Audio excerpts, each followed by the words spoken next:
இந்த மாதிரி கதைகளை தொடர்ந்து பார்ப்பதற்கு விஷுவல் ஸ்டோரிஸ் சேனலை சப்ஸ்கிரைப் பண்ணிக்கோங்க.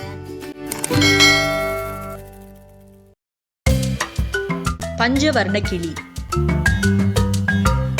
நீண்ட காலத்திற்கு முன்னர் உலகத்தில் அனைத்து பறவைகளும் சாம்பல் நிற வர்ணத்தில் இருந்தன. ஒரு வசந்த காலத்தில் பறவைகளின் அரசன் பறவைகளுக்கு அழைப்பு விடுத்ததை அறிந்து எல்லா பறவைகளும் அரசன் முன்னால் கூடின. கூட்டமாக கூடி வந்த பறவைகளில் ஒவ்வொன்றும் ஒவ்வொரு விதமான ஒலி எழுப்பி மகிழ்ந்தன. சில பறவைகள் சில மீட்டர் வரை பறந்தன, சில தத்தி தத்தி நடந்தன, சில நொண்டி செல்வது போல் நகர்ந்தன. அவைகள் மிகவும் மகிழ்ச்சியாக இருந்தன.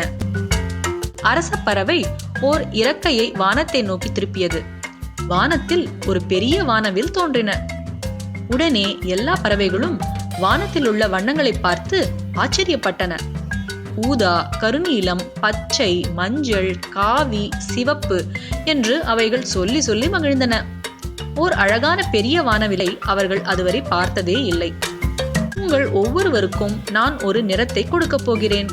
உங்களுக்கு எந்த நிறம் பிடிக்குமோ அதை நீங்கள் வானவிலிருந்து எடுத்துக்கொள்ளலாம் என்று கூறியது பறவைகளின் அரசன். அடுத்த வினாடி ஒவ்வொரு பறவைகளும் தனக்கு பிடித்தமான நிறத்தை பறித்து கொண்டன. ஒரு கிளி முன்னால் வந்தது. எனக்கு பச்சை வர்ணமே பிடிக்கும் என்று சொல்லி அது பச்சை நிறத்தை பெற்றுக்கொண்டது. அதை பச்சை கிளி என்று அழைத்தனர். ஒரு குருவி ஓடி வந்தது. அது மஞ்சள் நிறத்தை அணிந்து கொண்டது. அதை எல்லோரும் மஞ்சள் குருவி என்று அழைத்தனர். எல்லோரையும் தள்ளிவிட்டபடி ஒரு குருவி முன்னால் வந்து சிவப்பு நிறத்தை பெற்றுக்கொண்டது. அதை எல்லோரும் செங்குருவி என்று கூப்பிட்டனர். இப்படி எல்லா பறவைகளும் தாங்கள் விரும்பிய நிறத்தை பெற்றுக்கொண்டன. ஆனால் ஒரே ஒரு சின்னஞ்சிறிய குருவி மட்டும் தனக்கு நிறம் கிட்டாமல் நின்று கொண்டிருந்தது. அரச பறவை அந்த குருவியை பார்த்தது. நீ ஏன் மற்றவர்களைப் போல் வர்ணம் கேட்கவில்லை என்று கேட்டது. வரிசையில் எனது முறை வரும் என்று நான் காத்திருந்தேன் என்று கூறியது. எல்லா நிறங்களும் முடிந்து விட்டதே, என்ன செய்வது என்றது அந்த அரச பறவை.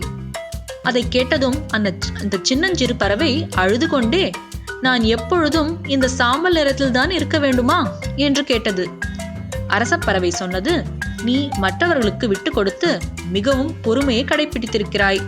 இப்படிப்பட்ட நீ சாம்பல் வர்ணத்தில் இருத்தல் கூடாது என்று சொல்லி எல்லா பறவைகளையும் திருப்பி அழைத்தது.